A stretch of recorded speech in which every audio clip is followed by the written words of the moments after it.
It's been a little over 10 years since the collapse of President Ben Ali's regime, and today, with increasing speed, Tunisia is lurching towards an economic meltdown and widespread social discontent. Hundreds of thousands, like 56-year-old schoolteacher Khalifa, have seen their standards of living plummet as the price of basic goods soar. It is hard to live today in Tunisia, especially when you are a breadwinner and you have to provide food for a family of 6. I am working morning and night for one goal: sending my children to Europe. There is no hope left for this country.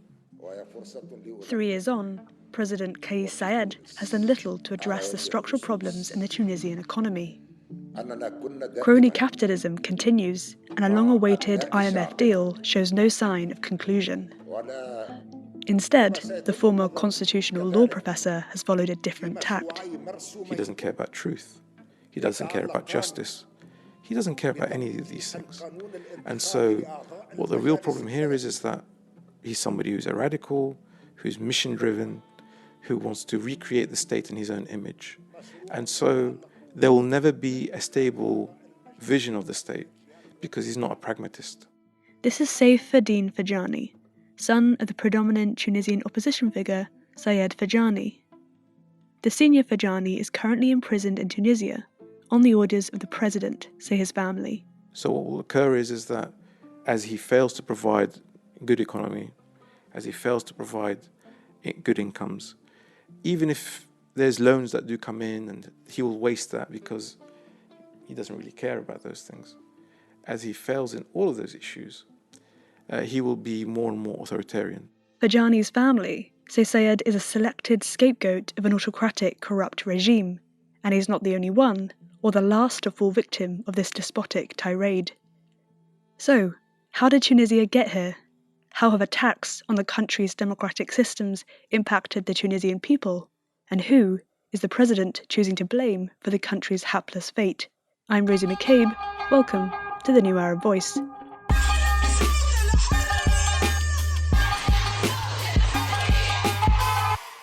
Part of it is that people didn't really feel that the democracy that they had from 2011 onwards was particularly democratic. This is Fadil Aliriza, the founder and editor of Mishgal, an independent news website in English and Arabic covering Tunisia. There was, I think, a very popular narrative, particularly in the West, of calling Tunisia this exceptional case of democracy. And, there was free and fair election. There was sort of this changing of chairs. There was consensus politics amongst political elites, but they didn't result in anything that people would sort of see as necessarily tangible in terms of the most pressing needs that people had, whether that was in terms of economic development, job creation, public investment.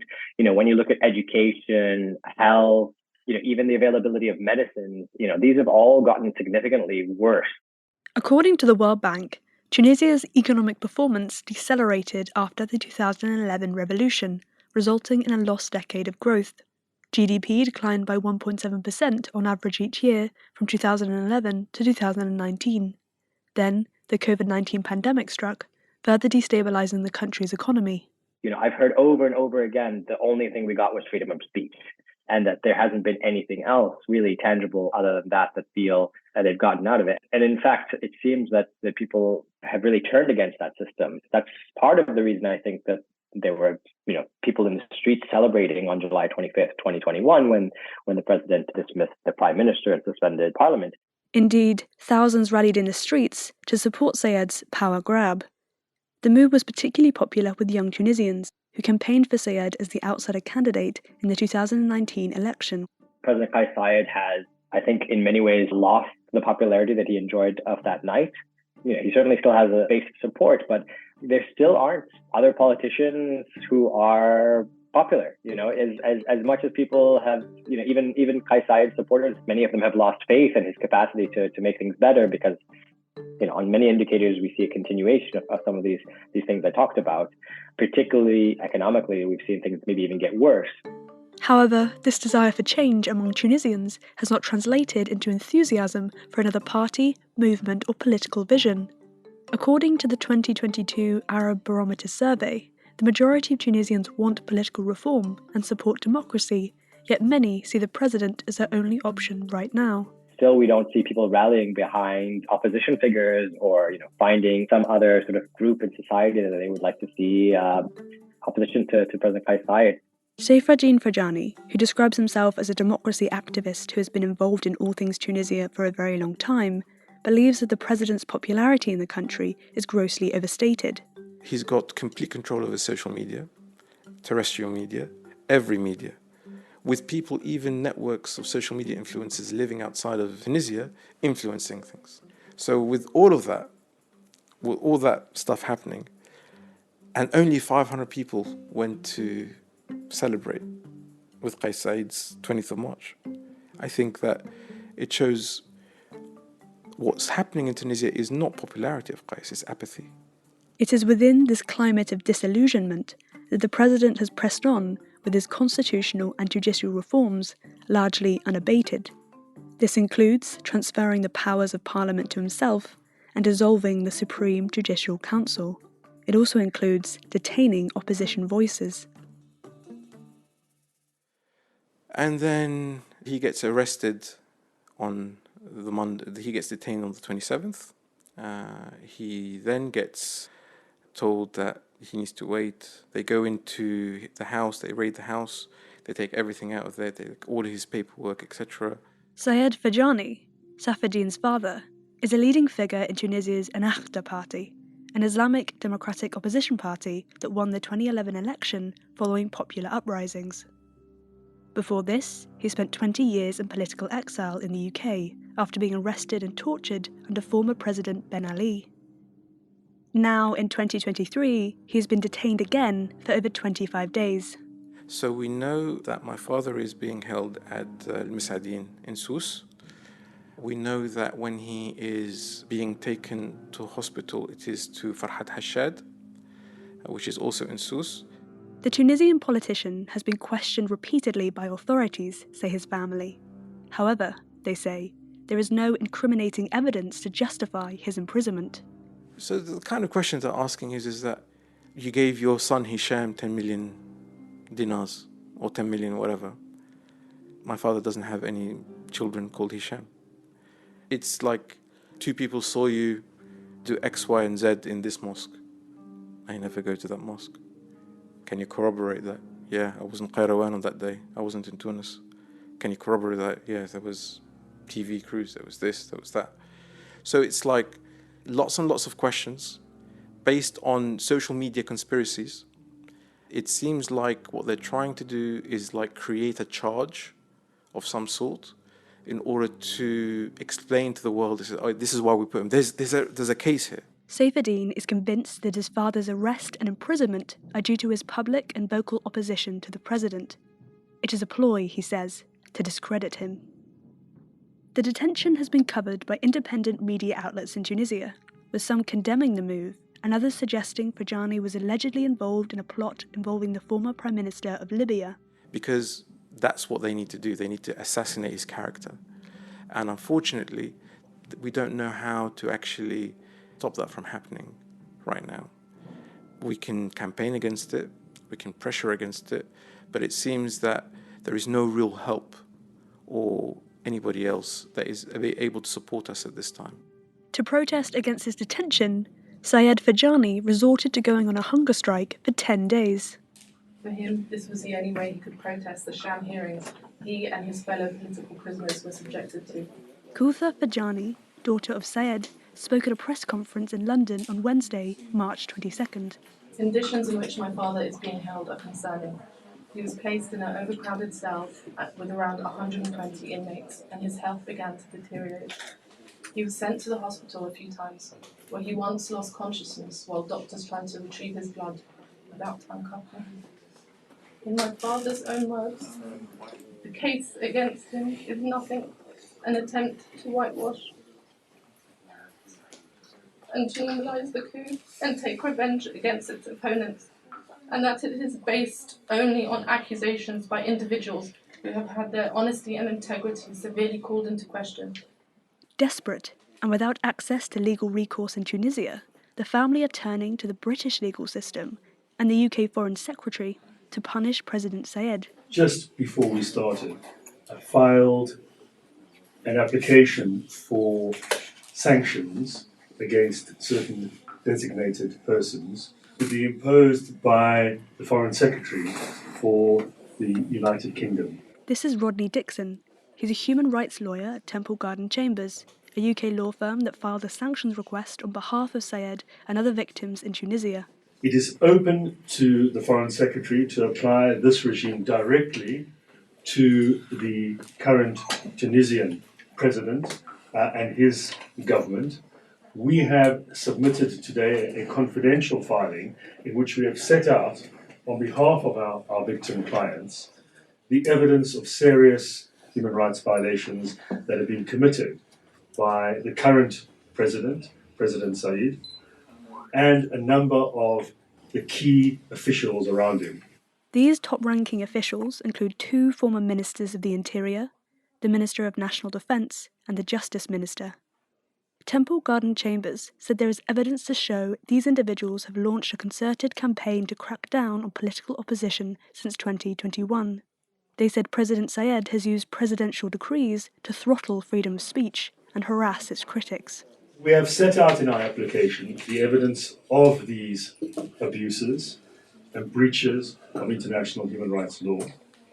And we are asking the Foreign Secretary to review it urgently and impose sanctions against these particular individuals who we have identified and provided information about. These sanctions include travel bans and the freezing of foreign assets. They are targeted, applying only to individuals and not Tunisia as a whole. I think I just want to speak, to the Tunisians at home. To reiterate your point, these sanctions are not about you. They're about Kais and his enablers. The Tunisian economy is already failing. Supermarkets are empty, and Kais is slowly running out of scapegoats. This isn't about you. This is purely for Kais and his enablers. Whether the UK Foreign Secretary will choose to enact them is an open question. So for us, things that are kind of like completely 1 in a million chances are normal to us. It was completely a fairy tale story, and we got the refugee status. We were very lucky. We were able to see things that nobody else would see. We had education, we had opportunities, we saw Parliament working from the inside. These are things that are very unlikely for other people. So our concept of what we can do is not based on the fact of what the reality is, but what we think, what we should be doing in front of us. So we will create the pressure. We hope it works. Seifeddine said that if the sanctions don't work, they will seek alternative paths to try and hold President Saied and his inner circle to account. Unfortunately, in order to get our father back, we have to have the mindset to go for it all. Kais Saied needs to understand that my father isn't the only thing that we're going to try and campaign for now. We didn't want to have, my sisters, everything else were very, very lukewarm about Tunisia, especially after the attacks on black people, African migrants being targeted. It made us all sick to our stomach. It was almost a relief. I wouldn't say it was a relief, but it was almost a relief when he was actually arrested, because it felt like the world was topsy-turvy. The people that are vulnerable, the people that deserve justice, protection, were being attacked. What Seifeddine is referring to here is another crackdown taking place in Tunisia, the scapegoating of black African migrants. President Saied has singled out sub-Saharan African migrants, accusing them of stoking violence, conspiring to repopulate the country, and being generally responsible for the country's ill fortunes. The president recently claimed in a speech that there has been a conspiracy to change the country's racial makeup. It has a name, the Great Replacement Theory, where political elites replace native inhabitants with immigrants who support their political ideology. This anti-migrant rhetoric, unfortunately, found fertile ground among a number of disgruntled Tunisians. A small group heard the president's claims of a criminal migrant plan and interpreted this as a call to arms to attack black Africans. Migrants were beaten, stabbed, jailed, and evicted from their homes. I am not a supporter of Saied in any sense. And yes, the Great Replacement Theory is nonsense. This is Khalid, a shop owner from Tunis. But let's be logical. Walking the streets of Tunisia, migrants are camping everywhere, causing chaos. Where are the rights of the residents of the country? The army is supposed to set up refugee camps and field hospitals outside the cities and collect illegal refugees in them, and demand that international organisations come and take care of them. We already have enough on our plate. Amid the violence, the Ivory Coast, Guinea and Mali decided to repatriate their citizens from Tunisia. Hundreds of black African migrants camped outside the UN's International Organization for Migration headquarters over fears of further violence and abuse. When he delivered the speech and shared his conspiracy theory about the Great Replacement, he actually touched, touched their instinct of survival. This is Tunisian freelance journalist Tharwa Boulifi. She said the attacks are being carried out mostly by young people from underprivileged backgrounds. Getting angry, she said, is better than feeling hopeless. There's this talk about colonization, about sub-Saharan migrants coming here to colonize Tunisia. So they think that they're defending themselves by backstabbing and, hurting, hitting sub-Saharan migrants. And, for the umpteenth time, they think that when sub-Saharan migrants will go back to their countries, things will get better in Tunisia and will get back the wealth that they're stealing. This narrative of economic insecurity precipitating suspicion and later scapegoating of migrants is, of course, something that's not just limited to Tunisia. I've talked with a friend about this same topic. So he said that Said is doing the exact same thing that European countries are doing. But he did it in a stupid way because he kind of was explicit about it. He wasn't diplomatic enough. There's a double standard here, added Tharwa. Anti-migrant rhetoric is weaponized by politicians in Tunisia and Europe, usually to distract from economic and political mismanagement. Yet, the international community's response to Tunisia has been far more punitive compared to countries like Italy, Greece, and the UK, where similar anti-migrant policies have been implemented.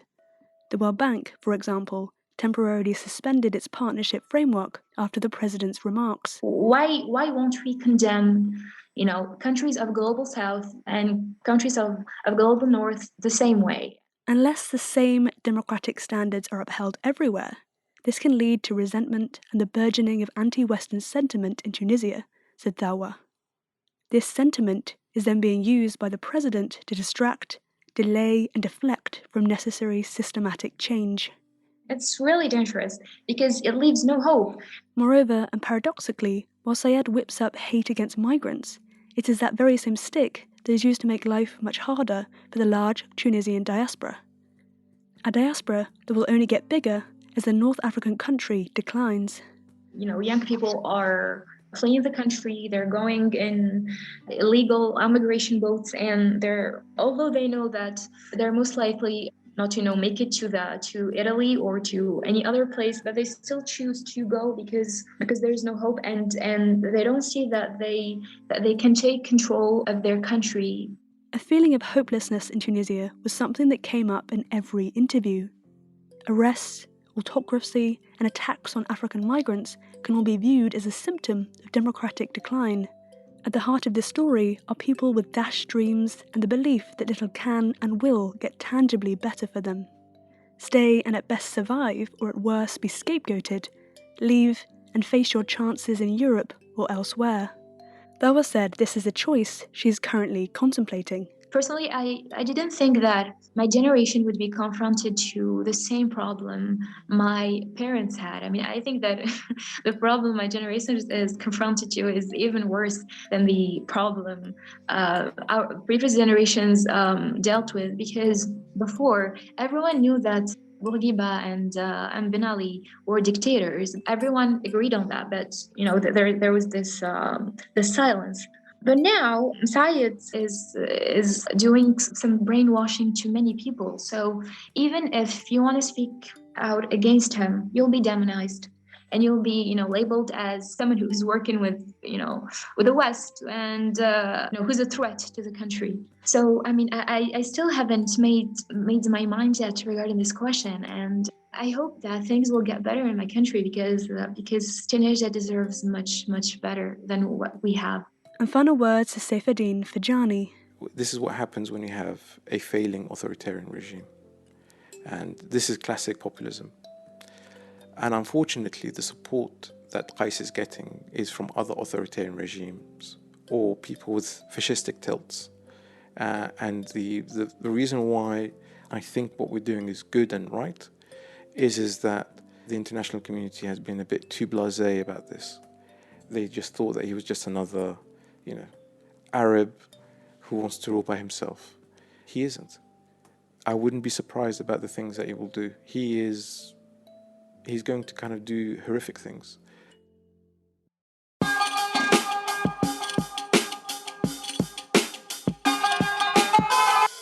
This episode of The New Arab Voice was written and produced by me, Rosie McCabe, with additional help from Hugo Goodridge and Basma Elati. Our theme music was by Omar Elfil. The New Arab Voice is taking a couple of weeks off, but we will be back with an all-new season of shows on April 14th. Until then, you can find all our previous episodes on all major podcast platforms. You can also check out our Instagram page and Twitter account, both at The New Arab Voice, for additional content. We also have a weekly newsletter, which you can sign up for. Find a link in the show notes. You can subscribe to the podcast so you never miss an episode, and you can also rate and review, which helps us spread the word. Don't forget to follow The New Arab on Facebook, Twitter and Instagram for all the latest news, analysis and opinion from the region.